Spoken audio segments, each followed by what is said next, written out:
Bismillahirrahmanirrahim. Assalamualaikum warahmatullahi wabarakatuh. Jumpa lagi di channel Devina Mutia. Salam sehat, semangat, dan bahagia. Bagaimana kabar adik-adik sekalian? Tetap semangat ya untuk belajar. Dan untuk kesempatan kali ini akan kita lanjutkan pembahasan soal-soal dari buku ISPS atau Erlangga Straight Point Series untuk SD atau MI kelas 5 pelajaran matematika ya. Buku ini sendiri diterbitkan oleh penerbit Erlangga dan dikarang oleh Gunanto dan Desi Adalia. Adik-adik sekalian ya, sebelum kita belajar jangan lupa untuk selalu berdoa agar diberikan kemudahan, kelancaran, serta ketelitian ya, baik saat belajar maupun mengerjakan soal. Untuk itu marilah sejenak kita berdoa ya. Berdoa menurut agama dan kepercayaan masing-masing. Berdoa mulai. Berdoa selesai. Oke adik-adik sekalian ya, untuk kali ini kita masih di bab 3 ya. Bab 3 itu tentang denah dan skala ya, tepatnya di soal pemecahan masalah untuk latihan ulangan bab 3 paket 1 ya, yaitu ada di halaman 79. Jadi yang masih ketinggalan bahasan sebelumnya bisa dilihat di playlist ISPS Matematika kelas 5. Langsung saja kita mulai untuk soal yang nomor 1 ya. Perhatikan trapesium sama kaki ABCD berikut. Nah, kita lihat di sini ya.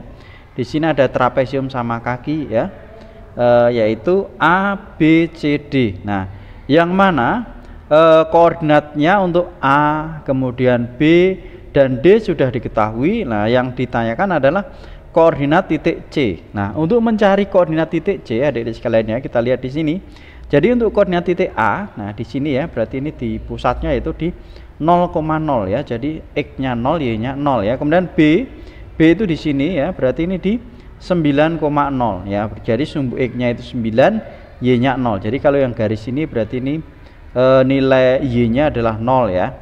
Kemudian untuk titik D di sini koordinatnya itu 2,5. Jadi X-nya 2, Y-nya 5. Nah, berarti kalau jarak dari sini ke sini ya, kalau trapesium sama kaki ini berarti panjangnya di sebelah sini itu sama ya. Berarti sini 2. Nah, kalau di sini 2, maka sini juga jaraknya 2. Padahal di sini titik di sini adalah 9 adik-adik sekalian ya. Kalau di sini 9 berarti karena ini lebih sedikit ya. Berarti 9 dikurangi 2. Nah, untuk mencari titik X-nya ya. CX tepatnya ya. Jadi CX-nya ya, titik C ya untuk yang sumbu X-nya atau CX atau ini berarti 9 dikurangi 2. Kenapa kurangi 2? Karena ini jarak sini 2 ya, maka ini juga jaraknya 2. 9 kurangi 2 berapa? 7 ya, sehingga CX-nya atau C untuk yang sumbu X-nya itu 7. Kemudian CY-nya ya, C titik C di sumbu Y berarti sini. Nah, karena ini lurus ya, maka di sini nilainya adalah 5 ya, sehingga CY-nya 5. Maka koordinat titik C-nya ya berarti 7,5. Jadi di sini tadi 7 ya, 9 dikurangi 2 7. Kemudian Y-nya 5 ya. Jadi koordinat titik C adalah 7,5. Itu adik-adik sekalian ya. Jadi patokannya di sini. Ini karena ini 2, ini juga 2. Terus ini karena di sini 5, nah tingginya sama berarti 5. Itu untuk soal nomor 1.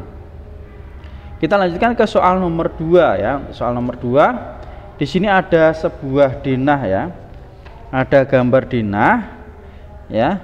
Kemudian yang jangan sampai dilupakan ini arah mata angin adik-adik sekalian ya. Jadi atas itu utara, bawah selatan, kemudian sebelah kanan timur, sebelah kiri barat ya. Nah, pertanyaannya di sini yang A, ada berapa alternatif rute yang dipilih Ajeng untuk pergi ke sekolah dari rumah?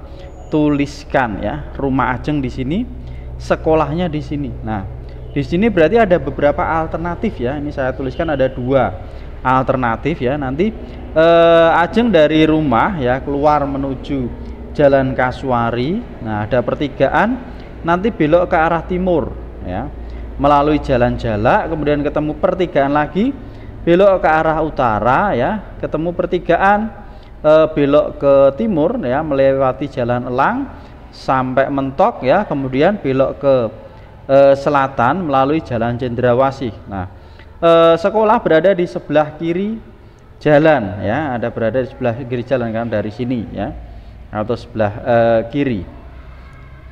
Kemudian untuk rute kedua ya, dari Jalan Kasuari ya, kemudian belok ke selatan ya, sama ya, sampai di pertigaan belok ke timur ya melalui Jalan Jalak di sini. Nah, kemudian sampai di Jalan Jalak, setelah berjalan beberapa meter belok ke selatan. Ya, kalau tadi yang rute pertama lewat Jalan Jalak sampai Jalan Camar, kalau ini kita bisa lewat Jalan Kakak Tua juga bisa ya, Jalan Kakak Tua, kemudian Jalan Perkutut ya, Jalan Raja Wali, nah Jalan Cendrawasih. Ini ada beberapa rute. Oke, di sini untuk yang A sudah saya tuliskan adik-adik sekalian ya. Jadi rute alternatif yang pertama tadi melalui Jalan Kasuari, kemudian belok ke selatan sampai pertigaan ya, lalu belok ke timur Jalan Jalak ya, atau bisa dilihat di sini ya. Nah, oke ya, adik-adik bisa dilihat sekaligus saya jelaskan ya, tadi sampai di sini ya, belok ke timur Jalan Jalak, dari Jalan Jalak lurus sampai pertigaan, kemudian belok ke utara di Jalan Camar, lalu belok lagi ke timur melalui Jalan Elang sampai di ujung pertigaan, belok ke selatan di Jalan Cendrawasih. Nah, sekolah itu berada di kiri jalan, itu sekolahnya berada di sebelah kiri jalan ya, ini sekolah.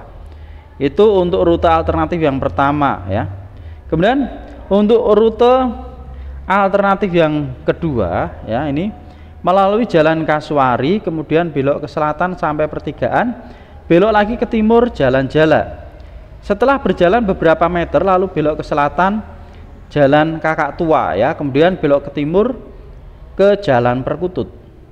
Sampai di ujung pertigaan belok lagi ke utara sedikit, kemudian ada pertigaan belok ke timur di Jalan Raja Wali. Setelah melalui Jalan Raja Wali sampai pertigaan belok ke utara melalui Jalan Cendrawasih. Nah, sekolah berada di sebelah kanan setelah toko buku ya, ini bisa dilihat ya, setelah toko buku ya, sebelah kanan jalan kalau kita rute kedua.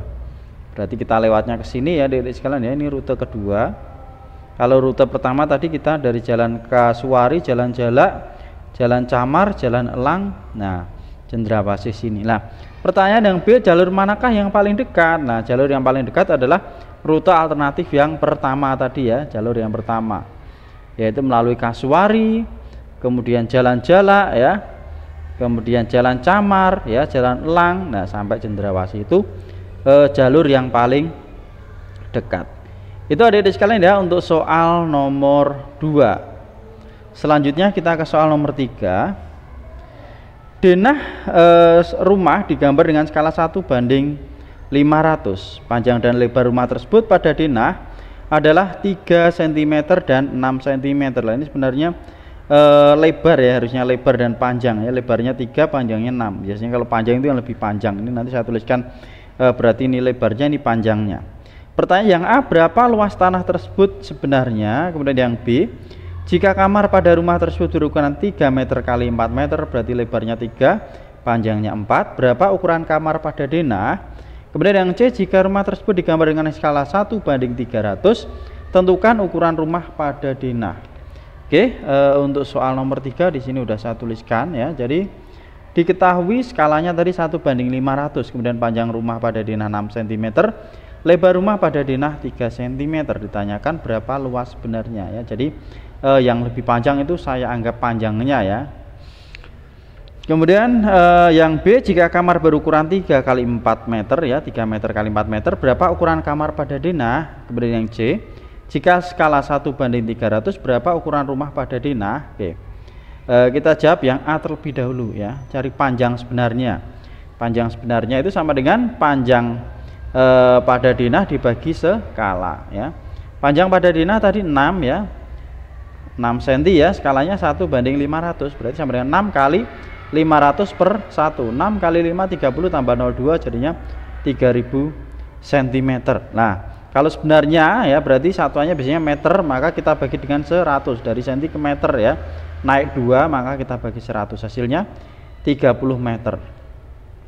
Kemudian lebar sebenarnya ya, berarti lebar pada denah dibagi dengan skala ya, lebarnya tadi 3 dibagi 1:500, sama dengan 3 kali 500 per 1 sama dengan 1500 cm. Kita ubah ke dalam meter, berarti dibagi 100, nolnya coret 2, berarti 15 meter. Jadi luas sebenarnya itu panjang kali lebar, berarti 30 kali 15 hasilnya 450 meter persegi. Itu untuk yang A, adik-adik sekalian ya. Selanjutnya untuk yang B itu lebar kamar sebenarnya 3 meter. Kita jadikan ke cm, berarti kalikan 100, 300 cm. Kemudian panjang kamar sebenarnya itu 4 meter, kita jadikan cm, berarti kali 100 juga, 400 cm. Skalanya tadi 1:500 ya. Maka lebar pada denah berarti lebar sebenarnya kali skala, sama dengan 300 dikalikan skalanya 1:500. Ini kita coret, berarti 3/5 atau 3/5, atau kalau kita ubah dalam bentuk desimal berarti 0,6 cm. Kemudian untuk panjang pada denah berarti panjang sebenarnya dikalikan dengan skala, panjangnya tadi 400 dikalikan skalanya 1:500. Kita coret ya, nolnya 2 berarti 4/5. 4/5 itu kalau dalam bentuk desimal berarti 0,8 cm. Jadi ukuran kamar pada denah itu berarti 0,6 kalikan 0,8 cm. Itu ukuran kamarnya, lebarnya 0,6, panjangnya 0,8 cm. Selanjutnya untuk yang bagian C ya. Yang bagian C di situ skalanya ya yang berbeda. Jadi untuk yang C itu skalanya 1:300 ya, dengan skala 1:300 ya. Ya ini ya. Oke. Nah, kemudian panjang sebenarnya 30 meter atau sama dengan 3000 cm. Ini bisa dilihat ya dari jawaban A tadi, panjangnya 30 meter atau 3000 cm. Ya, maka panjang pada denah sama dengan panjang sebenarnya dikalikan skala. Panjang sebenarnya tadi 3000 dikalikan skalanya 1:300 atau 1/300. Kita coret nolnya 2 berarti 30 dibagi 3. Hasilnya adalah 10 cm. Kemudian lebar sebenarnya 15 meter ya, atau sama dengan 1500 cm. Ini dari jawaban A juga. Maka lebar pada denah sama dengan lebar sebenarnya dikalikan skala, 1500 dikalikan 1/300 ya. Ini kita coret 2 15 dibagi 3, hasilnya adalah 5 cm. Jadi ukuran rumah pada denah adalah 10 cm kali 5 cm. Itu adik-adik sekalian penjelasan untuk soal pemecahan masalah di halaman 79 ya. Untuk pembahasan soal berikutnya tetap ikuti terus di channel Devina Mutia ya. Terima kasih sudah belajar bersama, semoga bermanfaat. Mohon maaf apabila ada kekurangan. Saya akhiri, wassalamualaikum warahmatullahi wabarakatuh.